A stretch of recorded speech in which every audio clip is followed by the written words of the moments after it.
Yar günümü göy eskiye tuttu ki dur məni boşa. Güççü görüb sən öküzə öküz qoyub bizov qoşa.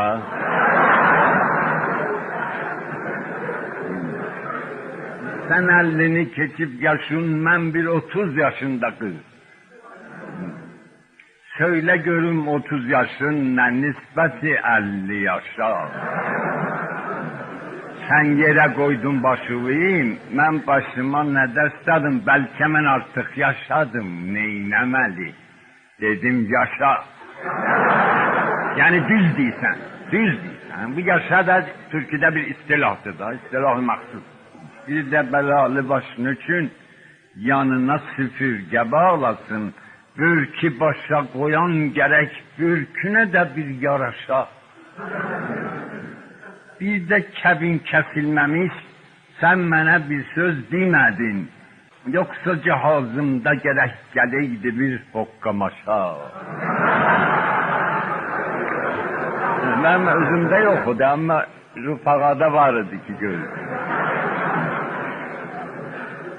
Dedim qaza gəlib tapıb, bir iş idi olub keçib. Qurbanım ol ala gözə, heyranım ol qələm qaşa. Dosta mürüvvət etməli, düşmən ilə keçinməli. İş belədir, rəvadəgil bəşər yolun azıb çaşa.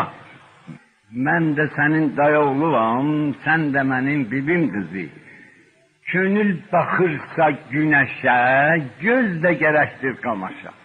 İndi bizim maral kimi 3 balamız vardı, gərək ata-ana savaşta da bunlara xatir barışa. Bu dünya bir yol kimidir. Biz ahirət musafiri, kecavədə hamaş gərək öz hamaşı ilə yanaşa. Məsəldir yer ki bərk olur, öküz öküzdən incinir. Məsəldir da bilsin. Hey dartılır ipin qıra, yoldaş ilan bir savaşa.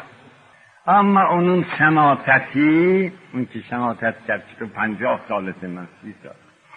Ama onun şemateti Allah'a hoş gelmiyor ben. Gitti benim hayatımı, vurdu daşa, çıktı başa.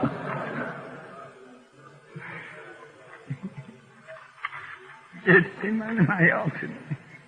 Vurdu daşa, çıktı başa.